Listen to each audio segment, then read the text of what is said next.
Nama lengkap Ibnu Qayyim al-Jauziyah adalah Muhammad bin Abu Bakar bin Sa'ad bin Haris Az-Zar'i ad-Dimashqi. Ia lahir di kota Damaskus pada tahun 691 Hijriah atau 1292, dan ia juga meninggal di Damaskus pada tahun 751 Hijriah atau 1350. Ibnu Qayyim al-Jauziyah termasuk salah satu tokoh yang membahas tentang pendidikan dan pembinaan kepribadian muslim. Pemikirannya terhadap hal tersebut dapat ditemukan di dalam kitab karangannya, antara lain masalah ruh dalam kitab Al-Ruh, masalah hati dalam kitab Risalah fi Amrod Al-Qulub, masalah pendidikan dan psikologi anak pada kitab Tuhfah Al-Wadud bi Ahkam Al-Maulud, dan masalah ilmu dan pembinaan rohani dalam kitab Miftah Darus Sa'adah, serta masalah pembinaan pribadi muslim dalam kitab Al-Fawaid. Pandangan Ibnu Qayyim al-Jauziyah terhadap manusia. Yang pertama, manusia adalah makhluk yang potensial. Manusia adalah makhluk yang paling dimuliakan dengan dianugerahinya akal, ilmu, kemampuan, dan lain-lain. Di samping itu, manusia juga diciptakan dalam bentuk yang sangat baik dengan penuh keseimbangan dalam postur tubuhnya, dan juga diberi kemampuan untuk berpikir dan memiliki akhlak dalam kehidupannya. Yang kedua adalah manusia memiliki kecenderungan berbuat baik. Manusia dilebihkan oleh Allah Subhanahu wa Ta'ala dari makhluk yang lainnya dengan dipadukannya 3 unsur dalam jiwa, yaitu unsur kekuatan, syahwat, dan iradah atau kecenderungan yang baik. Yang ketiga adalah manusia mempunyai motivasi untuk bekerja dan beribadah. Manusia dibedakan dari makhluk yang lainnya dengan anugerah dawafi, yaitu kemotivasi dan kecenderungan jiwa untuk bekerja demi mengemban tugasnya sebagai hamba. Ibnu Qayyim al-Jauziyah menyatakan, sungguh hikmah kemahalembutan dan maha bijaksananya benar-benar telah merasuk ke dalam jiwa manusia, ketika dia menganugerahkan kepada mereka kecenderungan dan motivasi yang selalu mendorongnya untuk berbuat sesuatu yang akan membawanya kepada kelurusan dan kelanggengan serta kebaikan dan kemaslahatan hidupnya. Yang keempat, manusia mempunyai kemampuan untuk belajar. Keistimewaan manusia atas makhluk adalah kemampuannya untuk belajar. Ibnu Qayyim al-Jauziyah menyatakan, siapakah yang memberi kepada manusia akal untuk berpikir, lisan untuk berkomunikasi, jari jemari untuk menulis, dan siapakah yang merancang akal manusia sehingga mampu untuk digunakan belajar. Sedangkan binatang saja tidak diberi rahmat seperti itu. Dan siapakah yang menggerakkan lisan dan jari jemarinya sehingga manusia mampu berbicara dan menulis? Siapakah lagi kalau bukan Allah Azza wa Jalla? Tetapi betapa banyak ayat-ayatnya yang kita lalaikan. Dari paparan di atas, Ibnu Qayyim al-Jauziyah memandang bahwa dalam diri manusia terdapat unsur internal, yaitu ruh dan dawafi, dan unsur eksternalnya adalah lingkungan yang berpengaruh dalam proses pendidikan manusia.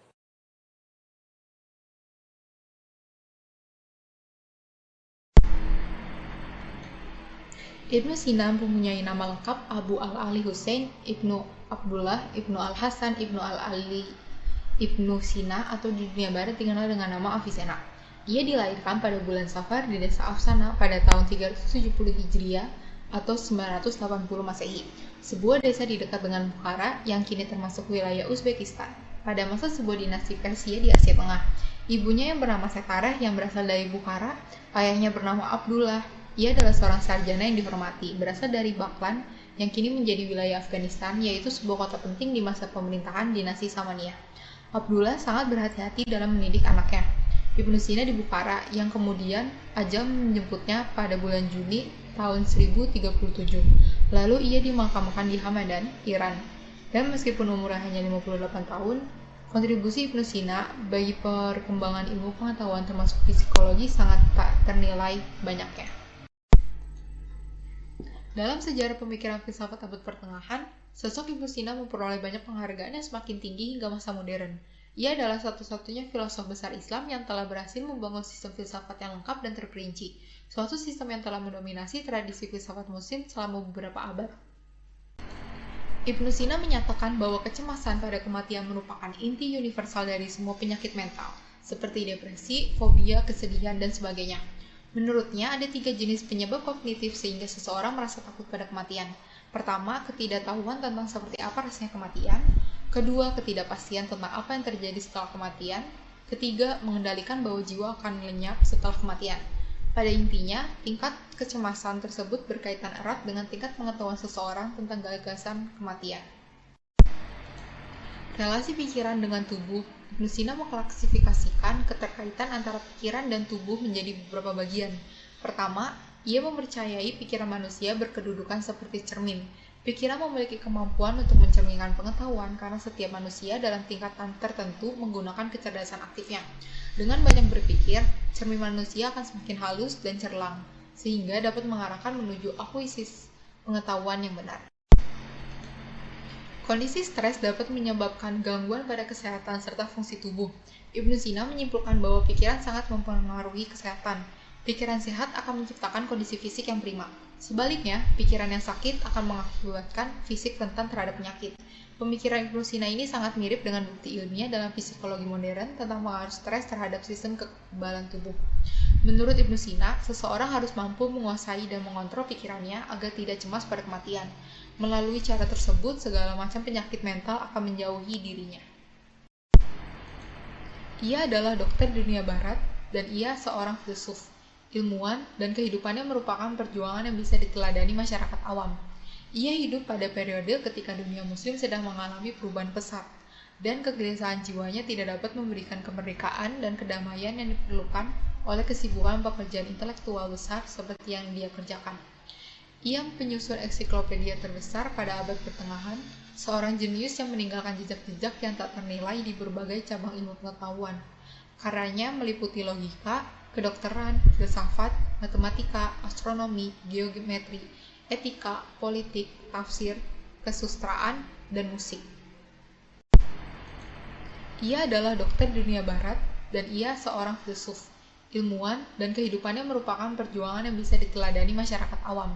Ia hidup pada periode ketika dunia muslim sedang mengalami perubahan pesat, dan kegelisahan jiwanya tidak dapat memberikan kemerdekaan dan kedamaian yang diperlukan oleh kesibukan pekerjaan intelektual besar seperti yang dia kerjakan. Ia penyusun ensiklopedia terbesar pada abad pertengahan, seorang jenius yang meninggalkan jejak-jejak yang tak ternilai di berbagai cabang ilmu pengetahuan. Karyanya meliputi logika, kedokteran, filsafat, matematika, astronomi, geometri, etika, politik, tafsir, kesusastraan, dan musik. Nama lengkapnya adalah Abu Yusuf Yakub Ibnu Al-Sabah, Ibnu Imran, Ibnu Muhammad, Ibnu Asyas, Ibnu Qais Al-Kindi. Filsuf muslim keturunan Arab pertama, lahir di Kufah sekitar 185 Hijriyah dari keluarga kaya yang terhormat. Ayahnya, Ishaq ibnu al-Sabah, adalah gubernur Kufah pada masa pemerintahan Al-Mahdi dan Al-Rashid. Ia meninggal dunia di Baghdad antara tahun 866 sampai 873 Masehi. Al-Kindi mendefinisikan jiwa sebagai kesempurnaan awal bagi fisik yang bersifat alamiah, mekanistik, dan memiliki hidup yang energik, atau kesempatan fisik alami yang mempunyai alat dan mengalami kehidupan. Menurut Al-Kindi, jiwa itu kekal dan tidak hancur bersama hancurnya badan. Jiwa tidak hancur karena substansinya dari Tuhan. Ketika jiwa berada dalam badan, ia tidak memperoleh kesenangan yang sebesarnya dan pengetahuannya tidak sempurna. Baru setelah ia berpisah dengan badan, ia akan memperoleh kesenangan yang sebenarnya dalam bentuk pengetahuan yang sempurna. Daya berpikir itu disebut akal. Menurut Al-Kindi, jiwa manusia mempunyai 3 daya, yaitu 1. Daya berpikir, yang kedua daya marah, dan yang ketiga daya syahwat. Metode yang dipakai oleh Al-Kindi adalah metode deskriptif, analisis interpretatif, dan kesinambungan historis serta komparatif.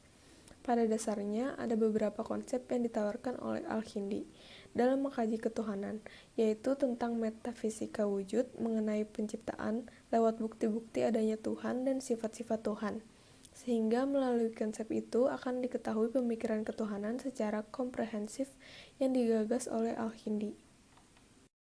Karya Al-Kindi yang paling penting adalah On First Philosophy. Itu adalah filsafat pertama atau metafisika studi tentang Tuhan. Al-Kindi secara erat mengaitkan keberadaan dengan kebenaran. Kemudian, Al-Kindi diketahui menerapkan matematika dalam penggunaan geometrik dalam optik. Dalam bidang astronomi, Al-Kindi juga menulis karya berjudul On Rays yang melihat astrologi sebagai ilmu rasional. Riwayat hidup. Al-Farabi dilahirkan di Otrar, Uzbekistan pada tahun 870 dan wafat di Damaskus pada tahun 950 Masehi. Al-Farabi, seorang filosofis Islam berkebangsaan Turki, lahir di sebuah pedusunan terkenal dengan nama Bausic, daerah kelahirannya. Ayahnya seorang ofisir tentara berkebangsaan Persia dan ibunya berkebangsaan Turki.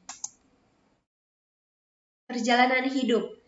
Sejak kecil, Al-Farabi suka belajar dan ia mempunyai kecakapan luar biasa dalam bidang bahasa. Pada waktu mudanya, Al-Farabi pernah belajar bahasa dan sastra Arab, juga logika, serta filsafat di Baghdad dan menetap hingga 20 tahun. Pada usia 75 tahun, ia pindah ke Damaskus. Kemudian Sultan Dinasti Hamdan memberikan kedudukan sebagai seorang ulama Islam. Pemikiran Al-Farabi. Yang pertama, Al-Farabi berpikir bahwa cahaya menurut tabiatnya bisa wujud dan bisa tidak berwujud. Dengan kata lain, cahaya adalah wujud yang mungkin. Wujud yang mungkin tersebut menjadi bukti adanya sebab yang pertama, atau Tuhan. Hakikat Tuhan Allah adalah wujud yang sempurna dan yang ada tanpa suatu sebab. Karena kalau ada sebab baginya, berarti ia tidak sempurna, karena tergantung kepadanya. Psikologi dalam perspektif Al-Farabi. Dalam kitab Ahl al-Madinah Al-Fadilah, Al-Farabi menjelaskan bahwa manusia mempunyai 5 kemampuan atau daya. Yang pertama, kemampuan untuk kemampuan untuk tumbuh yang disebut daya vegetatif. Yang kedua ada daya mengindra. Yang ketiga daya imajinasi. Yang keempat daya berpikir. Yang kelima daya rasa. Kemudian Al-Farabi menciptakan 3 karya monumentalnya.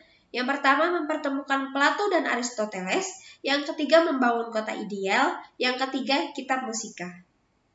Nama saya Norma Lydia dengan nomor induk mahasiswa 0603521041. Saya akan menjelaskan salah satu tokoh filsafat Islam yaitu Al-Ghazali. Al-Ghazali bernama lengkap Abu Hamid bin Muhammad bin Ahmad Al-Ghazali. Beliau lahir di kota kecil di dekat Tus, Provinsi Khurasan, Republik Islam Iran pada tahun 450 Hijriah. Ia wafat pada tanggal 14 Jumadil Akhir tahun 505 Hijriah. Al-Ghazali hidup di era Daulah Khilafah Abbasiyah. Saat masa muda, ia belajar di Nisyapur dan juga Khurasan, yang pada saat itu adalah salah satu pusat ilmu pengetahuan yang penting di dunia Islam. Beliau mempelajari teologi, filsafat, hukum Islam, logika, sufisme, dan ilmu-ilmu alam. Ia ahli dalam berbagai sakofah, antara lain yaitu ilmu fikih, usul fikih, hingga tasawuf, dan psikologi. Dalam lingkup psikologi, banyak sekali ilmuwan yang menjadikan pemikiran Al-Ghazali sebagai referensi. Dalam lingkup akademisi barat, Al-Ghazali telah dianggap sebagai psikolog. Al-Ghazali disebut sebagai psikolog yang memberi pengaruh terhadap perkembangan psikologi. Al-Ghazali di tahun 1058 sampai 1111 Masehi mengatakan bahwa manusia by nature adalah spiritual goodness atau suci. Manusia memiliki 2 watak dasar yaitu baik dan buruk.